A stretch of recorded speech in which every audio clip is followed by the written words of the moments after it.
साथियों नमस्कार, मैं हूं नीरज पटेल और आप देख रहे हैं नेशनल जनमत। जलते घर को देखने वालों, फूस का छप्पर आपका है, आग के पीछे तेज हवा है, आगे मुकद्दर आपका है। उसके कत्ल पर मैं भी चुप था, मेरा नंबर अब आया, मेरे कत्ल पर आप भी चुप हैं, अगला नंबर आपका है। उत्तर प्रदेश क्या पूरे देश भर में दलित पिछड़ों की राजनीति का यही फलसफा है। आज ये बात करना इसलिए जरूरी है क्योंकि कल यानी 24 जनवरी को जननायक कर्पूरी ठाकुर जी की जयंती थी।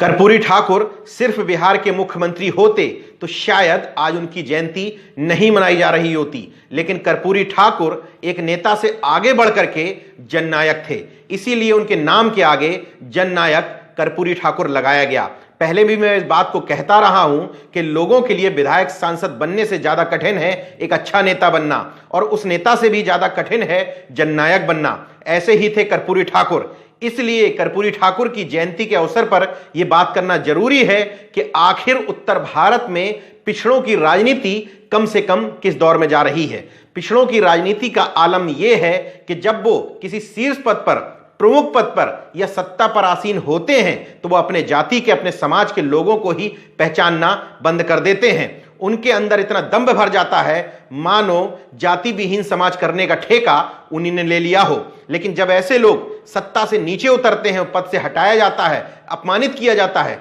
तो वो लोग दोबारा से उसी समाज की शरण में जाते हैं और समाज की दुहाई देते हुए कहते हैं कि देखो, मेरे समाज ने इतना ज्यादा इस पार्टी को वोट दिया, उसके बाद भी मुझे अपमानित किया जा रहा है, मुझे पद से हटाया जा रहा है।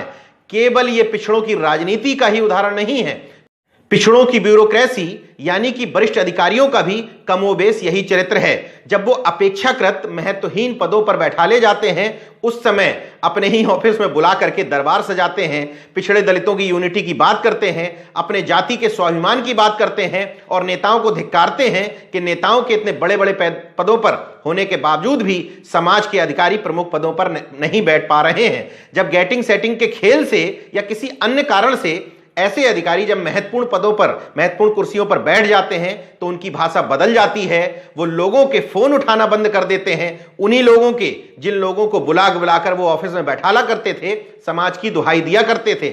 समाज के जेन्युइन काम होने पर भी अगर उन लोगों से संपर्क किया जाए तो वो अपनी कुर्सी बचाने की दुहाई देते हुए फिर से ये कहने लग जाते हैं कि आप लोग तो जानते हैं बड़ी मुश्किल से ये कुर्सी नसीब हुई है, हमारे आपके पास नेता कहां हैं जो इस कुर्सी को बचा के रख सकें। मैं फिर से नेशनल जनमत के माध्यम से अपील करता हूं, न ऐसे नेता न ऐसे अधिकारी हमारे किसी काम के हैं। इसलिए हम में अपने लोगों के बीच में से ही समाज सेवियों को आगे बढ़ाना है, ऐसे लोगों को आगे बढ़ाना है जो अंत तक समाज के लिए डटे रहें, जिनके अपने कुछ निजी स्वार्थ ना हो, ट्रांसफर पोस्टिंग के खेल से बाहर रहें, मंत्री बनने से राज्य मंत्री बनने के, दर्जा प्राप्त राज्य मंत्री बनने के खेल से बाहर रहें। वही लोग समाज में बदलाव ला सकते हैं। जिनको खुद पद पाने की लालसा हो वो निश्चित तौर पर तब तक सरकार के विरोधी बने रहते हैं जब तक उनको कोई महत्वपूर्ण पद नहीं मिलता है, और जैसे ही उनको पद मिल जाता है वैसे ही वो सरकार की भक्ति में लीन हो जाते हैं। आज ये सारी बातें मैं इसलिए कर रहा हूं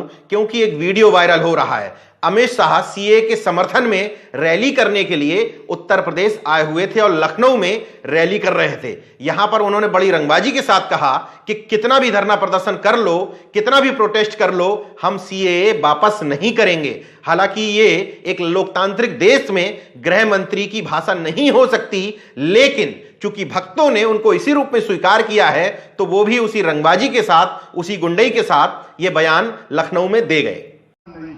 और मित्रों, ये मेरे सिख भाई, हिंदू भाई, बौद्ध भाई जो वहां से भाग कर आए, उनको नागरिकता देने का एक कानून है, सिटीजनशिप अमेंडमेंट बिल। और मैं आज लखनऊ की भूमि से डंके की चोट पर कहने आया हूं, जिसको विरोध करना है वो कर दे, सिटीजनशिप अमेंडमेंट बिल वापिस नहीं होने वाला। अब इस बयान में पिछड़ों की राजनीति की बात कहां से आ गई, कर्पूरी ठाकुर की बात कहां से आ गई? बात इसलिए आ गई क्योंकि इसी रैली में एक वीडियो वायरल हुआ, एक खबर वायरल हुई जिसमें कहा यह जा रहा है कि केशव प्रसाद मौर्य जब मंच पे भाषण कर रहे थे उसी समय अमित शाह मंच पे चढ़े। उसके बाद केशव प्रसाद मौर्य जो उत्तर प्रदेश के डिप्टी सीएम हैं, जिनका चेहरा आगे करके, जिनको प्रदेश अध्यक्ष बना करके पिछड़े मौर्य समाज का वोट ले लिया गया। इसके बाद उन्हीं को कह दिया गया कि केशव प्रसाद मौर्य की जिम्मेदारी है कि उत्तर प्रदेश में सीएम किसको बनाया जाएगा। अब केशव प्रसाद मौर्य कैसे बता सकते थे कि मुझी को सीएम बनाया जाए? तो बेचारे बीमार हो गए। जब वो बीमार होकर अस्पताल में चले गए, इसके बाद उनको आश्वासन दिया गया कि आपको डिप्टी सीएम का झुंझुना थमाया जाएगा। उनको डिप्टी सीएम की कुर्सी भी थमा दी गई। उसी बीच में कभी खबर आई कि कलराज मिश्रा ने उनका हाथ झटक दिया, कभी खबर आई कि उनको स्टूल पर बैठा दिया गया। अब ये वीडियो सामने आ रहा है जिसमें कहा जा रहा है कि चूंकि अब अमित शाह को बहुत ज्यादा जरूरत नहीं रह गई है केशव प्रसाद मौर्य की, तो उनका नमस्कार यानी कि अभिवादन तक नहीं ले पा रहे हैं। सोशल मीडिया पर इस मामले की चुटकी लेते हुए लोग कह रहे हैं कि केशव प्रसाद मौर्य भी ये ठान कर आए थे कि आज मैं अमित शाह को सलाम अर्ज पेश करके ही जाऊंगा। ये वीडियो आप देख लीजिए, संक्षिप्त वीडियो है, लेकिन उसमें दिख जाएगी कि उत्तर भारत में पिछड़ों की राजनीति कैसे घुटनों में पड़ी करा रही है। भारत माता की, मैं माननीय प्रधानमंत्री जी से निवेदन करूंगा कि भारत माता एवं डॉक्टर श्यामा प्रसाद मुखर्जी, दीनदयाल उपाध्याय जी के चित्र पर पुष्पांजलि करने की कृपा करें। भारत मुख्यमंत्री जी से निवेदन करूंगा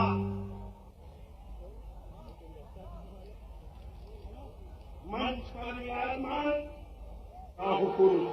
भारत सरकार के गृह मंत्री माननीय अमित शाह जी, प्रदेश के मुख्यमंत्री माननीय आदित्यनाथ जी, उप मुख्यमंत्री माननीय केशव प्रसाद मौर्य जी, माननीय दिनेश शर्मा जी।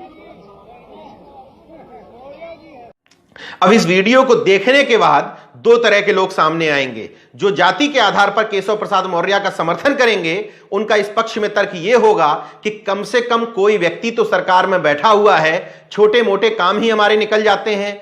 ऐसे लोग सही बोल रहे हैं गलत मैं नहीं जानता, आप ही उस पर विश्लेषण करिए। लेकिन दूसरे वो धड़े के लोग हैं जो कहते हैं कि इसी दौर में जननायक कर्पूरी ठाकुर जैसे नेता भी पैदा हुए थे, जिन्होंने अपने पूरे जीवन काल में राजनीति करते हुए, जो व्यक्ति विधानसभा का चुनाव कभी नहीं आ रहा, उस व्यक्ति ने बमुश्किल 3 साल सत्ता में गुजारे होंगे।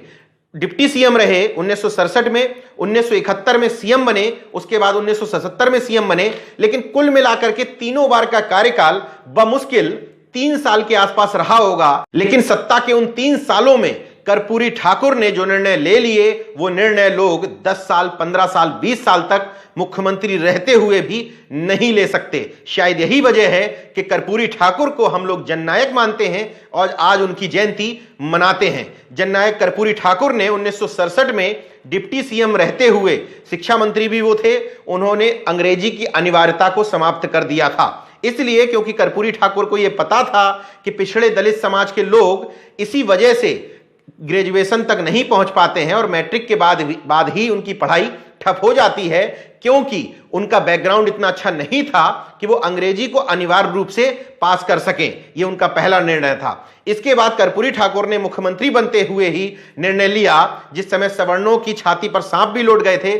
उन्होंने कहा कि 5 एकड़ से कम जिनके पास जमीन है, उनसे मालगुजारी टैक्स नहीं लिया जाएगा।